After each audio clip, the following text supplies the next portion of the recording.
जय Swaminarayan. Good morning students. कैसे हो आप सब लोग?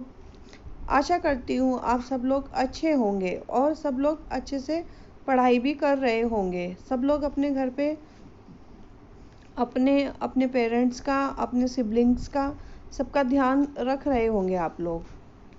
तो आज मैं आपके सामने प्रीति कंसल, आपकी हिंदी की टीचर, आत्मीय ग्रीन स्कूल से। आज डेट है 11 जुलाई। हम आज हिंदी में हमने अपना जो प्रीवियस क्लास में हम लोगों ने कंप्लीट किया था लेसन, आज मैं आपको बच्चों एक नया टॉपिक हम लोग स्टार्ट कर रहे हैं। आपकी जो ग्रामर बुक है मैं और मेरा व्याकरण, उससे आज हम एक नया टॉपिक शुरू करेंगे, शब्द भंडार। शब्द भंडार आप फर्स्ट स्टैंडर्ड से अब तक पढ़ के आ रहे होंगे।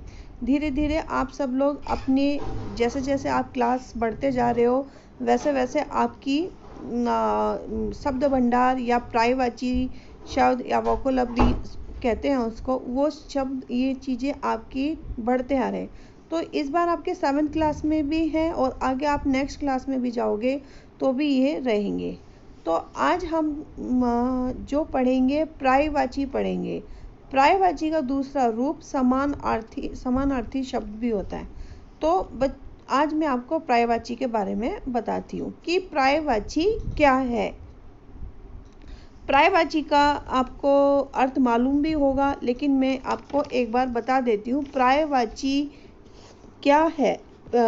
एक शब्द का अर्थ बताते हुए उन्हें पर्यायवाची शब्द, जो एक शब्द है उसका जो दूसरा शब्द भी वही अर्थ बताए, वो शब्द पर्यायवाची शब्द कहलाते हैं या समानार्थी शब्द कहलाते हैं।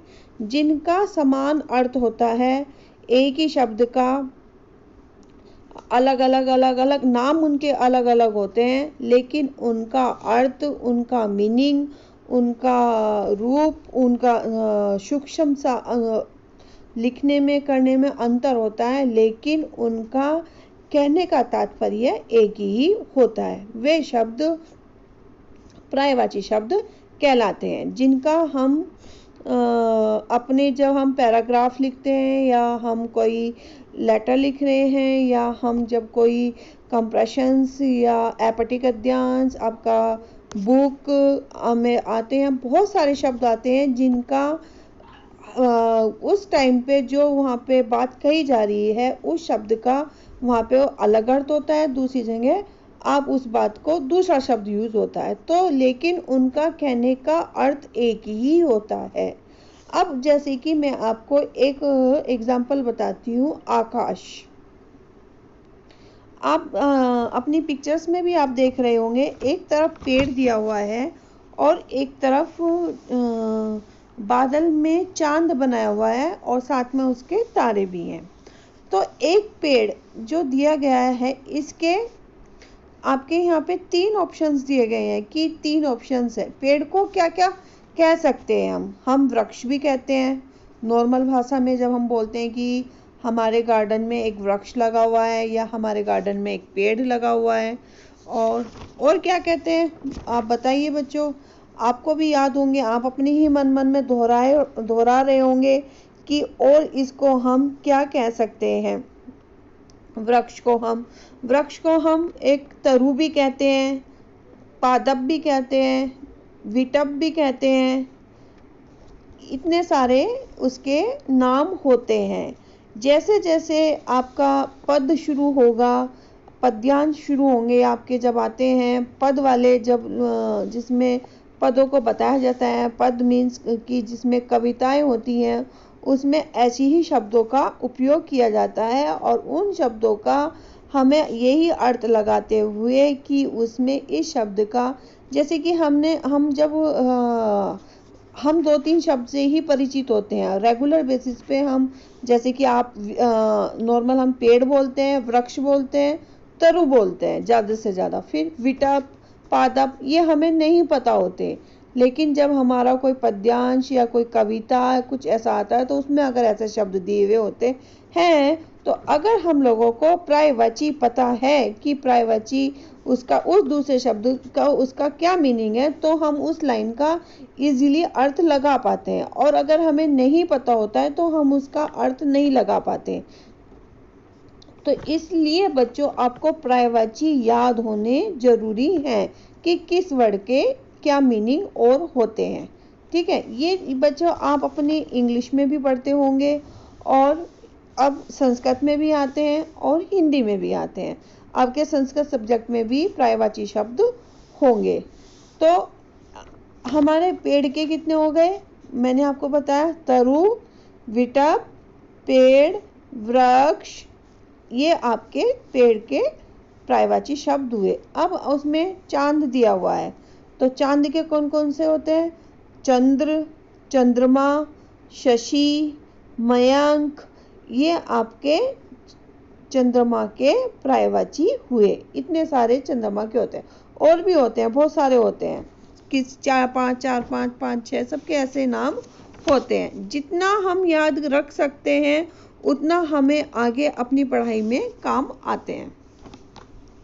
तो बच्चों नेक्स्ट अब हम मैंने आपकी बुक में बहुत सारे आपके पर्यायवाची दिए हुए हैं, जैसे कि आप ये देख सकते हो कि अंग, हिस्सा, भाग, अंश, कि जो अंग है हमारे उसको हम हिस्सा भी कहते हैं, भाग भी कहते हैं और अंश भी कहते हैं। अनुपम, अनोखा, निराला, अपूर्व। अपमान, तिरस्कार, अवहेलना, निरादर, वितृष्णा। आकाश का जैसे मैंने आपको बताया था अभी, आसमान, व्योम, अंबर। तो ये बच्चों आपकी व्याकरण की बुक में ही ये सब दिए हुए हैं। कितने दिए हुए हैं, 50 दिए हुए हैं आपकी ग्रामर बुक में, जो आपकी व्याकरण है, मैं और मेरा व्याकरण, उसमें दिए गए हैं। तो बच्चों ये आपको अपना, आप सभी को लर्न करने हैं। ठीक है, ये 50 के 50 आपको लर्न करने हैं, पढ़ने हैं कि किस किस का क्या मीनिंग है, और वो मीनिंग समझ के फिर आपको ये लर्न भी करने हैं। ठीक है बच्चों, तो अब हम नेक्स्ट आपकी उस पे एक्सरसाइज पे चलते हैं, जो इसकी एक्सरसाइज दी गई है। अब जैसे कि आपका दिया गया रुकावट शब्द के दो पर्यायवाची बताइए। तो रुकावट शब्द के दो पर्यायवाची कौन से हुए आपके, एक हुआ आपका बाधा और एक हुआ अड़चन। ठीक है, कौन से हुए, रुकावट और अड़चन। नेक्स्ट है आपका संसार।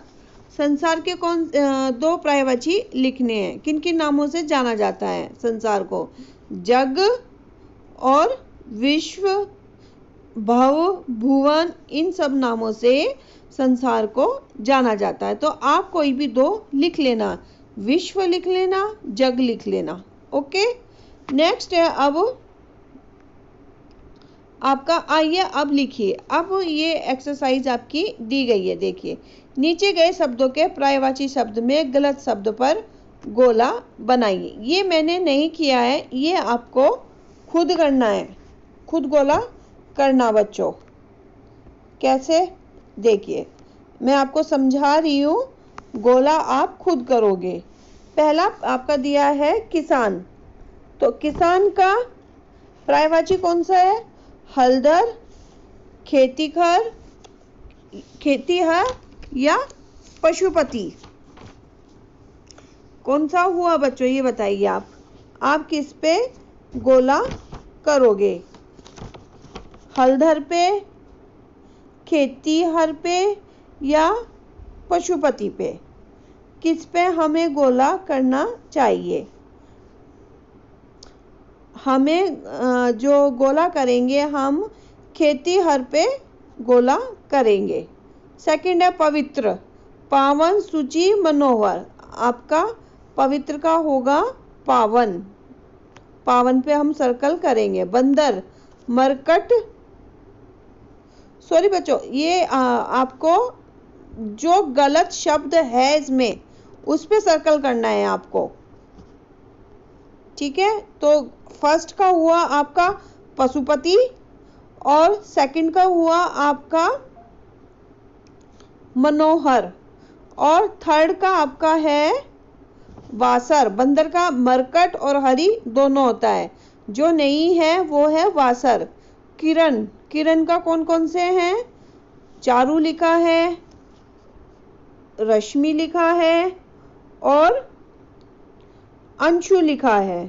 तो हमारे उसके कौन कौन से हुए किरण के? चारू और रश्मि, अंशु, इनमें से कौन सा हमारा नहीं है?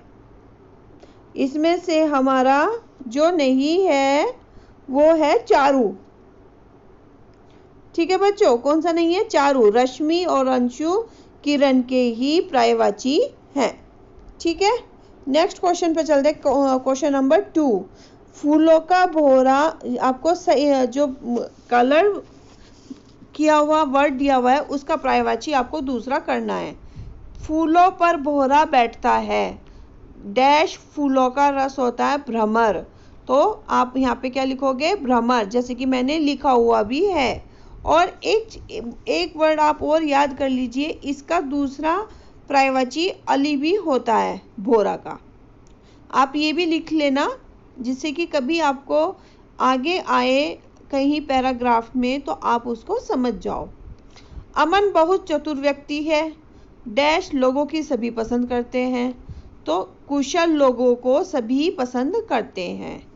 तलवार को डैश और डैश भी कहते हैं, तलवार को कृपाण और शमशीर भी कहते हैं। 15 अगस्त के दिन लाल किले पर झंडा फहराया जाता है और इसे एक दिन पहले ध्वजारोहण, इससे एक दिन पहले विद्यालय में ध्वजारोहण होता है। नेक्स्ट है आपका पुरस्कार मिलने पर गरिमा प्रसन्न हो गई, परंतु इनाम मिलने पर करण तनाव में आ गया। ये आपको अपनी जो ग्रामर बुक है आपको उसमें ये करने हैं। ठीक है, अब नेक्स्ट हम चलते हैं नेक्स्ट क्वेश्चन पे। पर्यायवाची शब्द लिखिए। तो आपका पर्यायवाची शब्द में क्या है? निर्मल।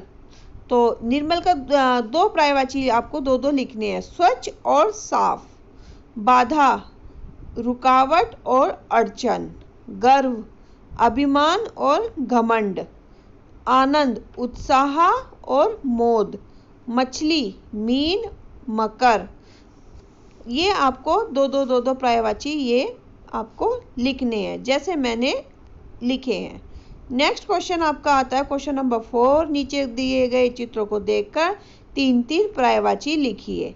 तो आपका फर्स्ट है गरीब, दीन और रंक। फिर जो पिक्चर दी गई है वो आपको दिखाई दे रही है, एरो बने हुए हैं ये। तो ये पिक्चर में क्या हुआ इनका?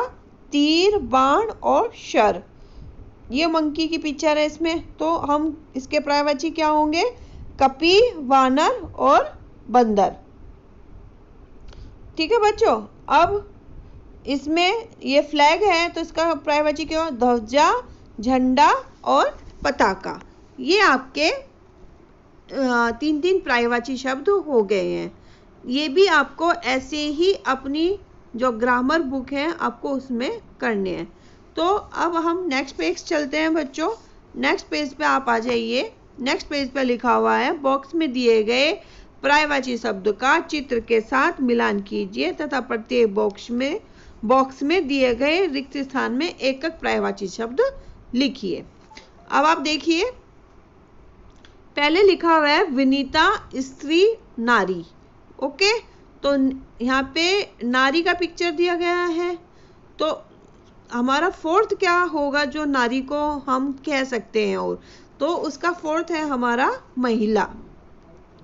ठीक है, एक आप औरत भी लगा सकते हो, महिला भी लगा सकते हो, ये सब नारी के ही पर्यायवाची शब्द हैं।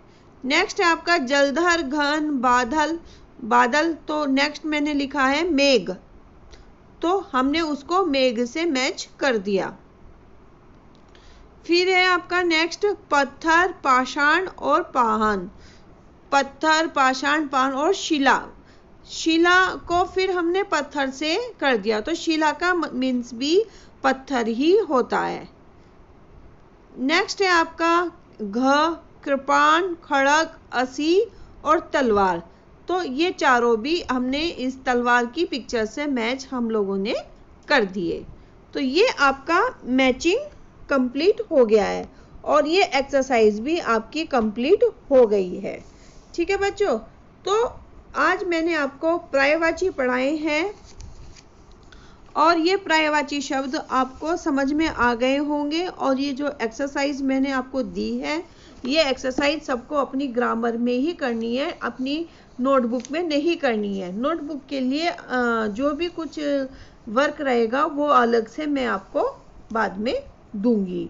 नोटबुक के लिए अगर हमें पर्यायवाची मुझे अलग से कुछ वर्कशीट आपको शेयर करनी होगी तो वो करूँगी, लेकिन अभी आपको ये जो आपकी ग्रामर बुक में दिया गया मैं और मेरा व्याकरण, आपको उसी में ही कंप्लीट करने हैं, सभी को कंप्लीट करने हैं। और नंबर 2 बात, आपके जितने भी ये पर्यायवाची शब्द हैं वो भी आप सभी को लर्न करने हैं और सभी बच्चों को कम से कम दो पर्यायवाची तो याद करने ही हैं।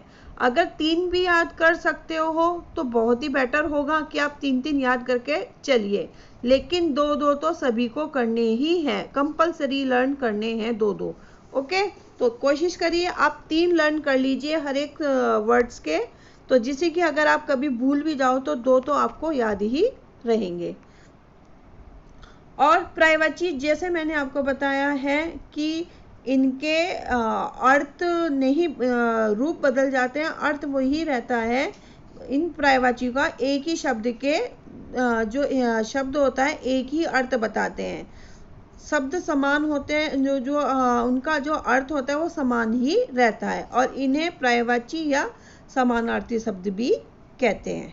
ओके, तो बच्चों आज में हमारा पर्यायवाची का जो हमारा टॉपिक था वो हमारा कंप्लीट हो गया है। हमने पर्यायवाची शब्द हमने कंप्लीट कर लिए हैं। तो अब नेक्स्ट क्लास में मैं आपको नेक्स्ट टॉपिक कराऊंगी। तब तक के लिए आपको bye, good bye, thank you, stay home, stay safe.